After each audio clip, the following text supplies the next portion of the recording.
Karena Perempuan, karya Reksita Galuh Wardani.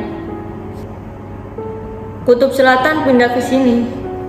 Seletukku sembari meraih kamera dan syal dari dalam tenda. Dia masih subuh dan suhunya hanya 5 derajat Celcius. Cukup untuk sekedar membuat telapak kakiku beku. Tapi aku harus bergegas meninggalkan tenda demi bisa menyaksikan golden sunrise di Bukit Sikunir. Padahal jika sedang di rumah, sepagi ini aku pasti masih meringkuk di balik selimut. Berkali-kali mematikan alarm yang sibuk berteriak membangunkanku dari mimpi panjang. Kita kesiangan gak sih? Tanyaku pada Bayu yang berjalan beberapa langkah di depanku. Mungkin, soalnya rombongan yang ada di depan kita tadi sudah jauh di depan sana. Sahutnya sembari menunjukkan jauh ke dalam kegelapan yang ada di hadapannya.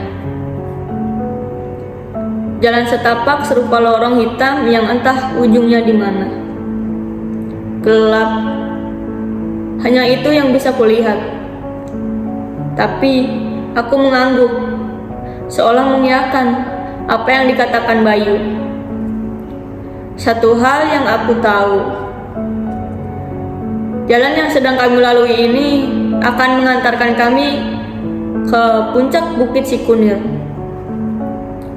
Bayu membuat penerangan dengan ponselnya, mempersilahkanku untuk berjalan di depannya, supaya aku bisa mendapatkan penerangan yang cukup, katanya. Pria ini tahu kalau daya ponselku sudah habis sejak semalam. Jadi, aku tidak punya penerangan yang cukup memadai. Meskipun pada kenyataannya, penerangan ponsel pun masih belum mampu menembus kegelapan. Ditambah lagi, kabut tampak menyelimuti jalanan yang kami lalui.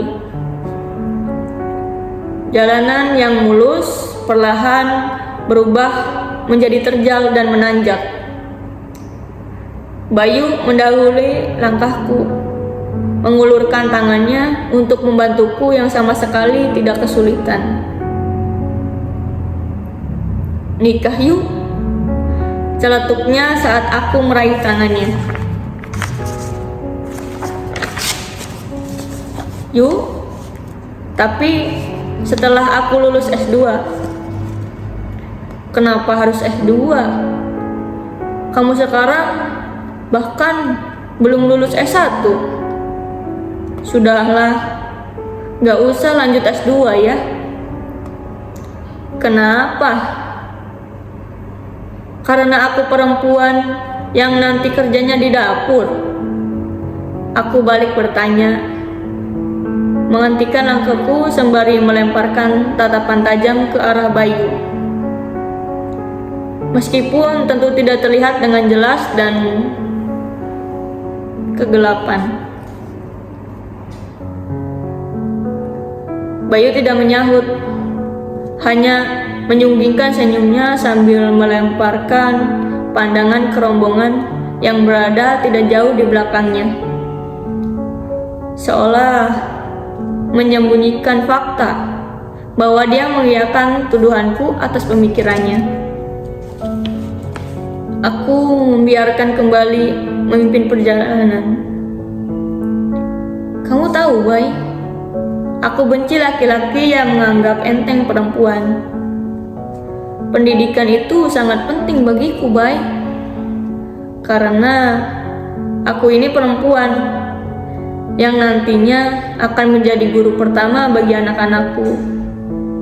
Jadi, aku mau anak-anakku mendapatkan yang terbaik. Aku berhenti sejenak memasang sarung tangan yang sedari tadi hanya kusimpan di dalam saku jaket. Perempuan itu tugasnya tidak cukup satu, Bay. Akuntan pribadi yang harus pandai mengatur keuangan keluarga, guru pribadi untuk anak-anaknya, koki, dokter pribadi, bahkan penasehat. Semakin banyak yang diketahuinya, bukankah semakin baik dalam menjalankan perannya?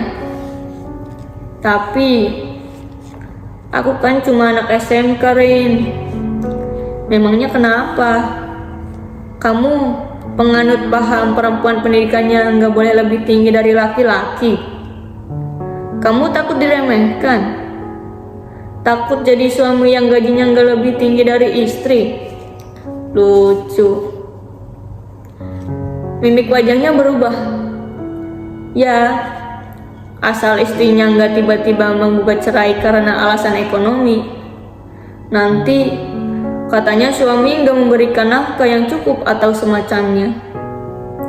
Hal seperti itu menakutkan bagi laki-laki, Rin.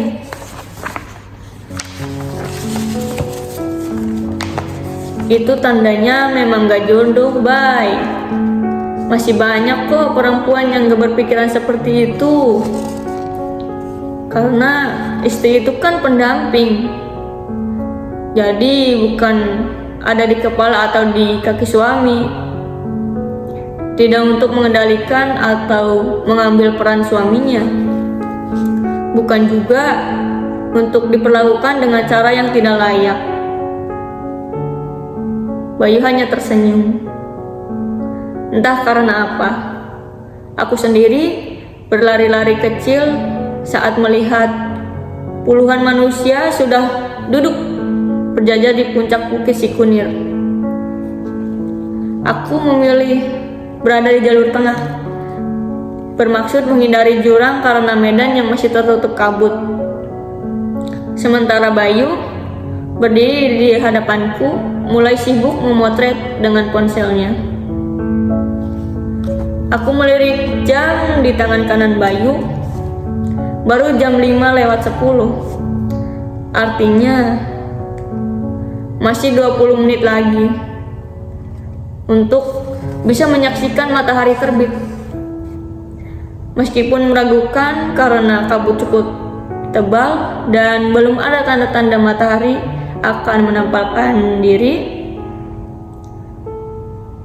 hanya gelap dan suhu sudah mencapai -2 derajat Celcius. Cukup untuk membuat tubuhku yang dibaluti 3 buah jaket perlahan menggigil. Aku berkali-kali mengubah posisi duduk setelah memastikan arah matahari terbit melalui kompas yang ada di ponsel Bayu. Naik ke tempat yang lebih tinggi, merebut posisi beberapa rombongan yang memutuskan untuk turun karena putus asa. 5 menit sebelum semburat keemasan mulai menampakkan diri dari balik kabut tebal. Golden Sunrise Dieng. Seketika kameraku berduet dengan ponsel Bayu untuk mengabadikan setiap inci cahaya matahari yang tampak. Perlahan tapi pasti, kabut mulai menghilang dan gunung Prau tampak tinggi menjulang, gagah bersanding dengan matahari yang sudah tampak bulat. Bayu mendekat, menarik tanganku di belakang tubuhnya. Turun yuk, matahari sudah naik tuh. Aku hanya mengekor di belakangnya sambil sesekali memotret hal-hal menarik yang secara tidak sengaja aku temui. Sementara Bayu terlihat begitu serius memperhatikan jalanan yang sebenarnya tadi sudah kami lewati. Bedanya saat ini lebih jelas karena terang. Nanti beli carica sama tempe kemul dulu ya, Rain.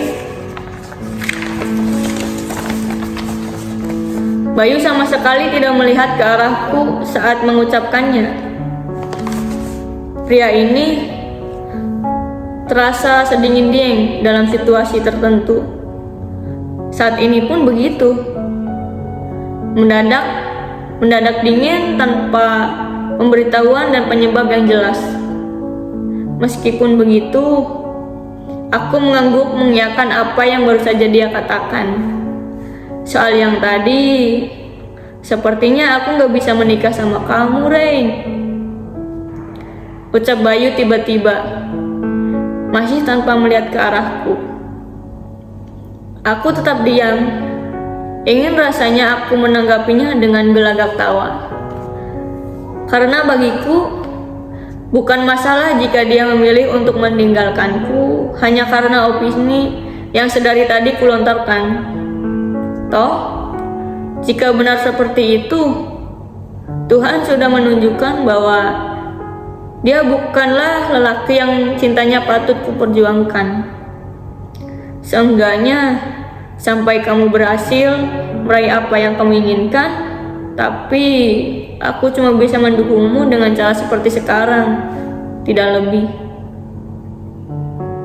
Bayu berbalik, tersinggung senyum di bibirnya. Tangannya sibuk mengacak-acak rambutku yang memang sudah berantakan.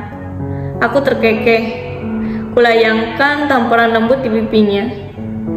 Dia selalu pintar membuat kejutan, dan itu selalu berhasil. Tak terkecuali hari ini.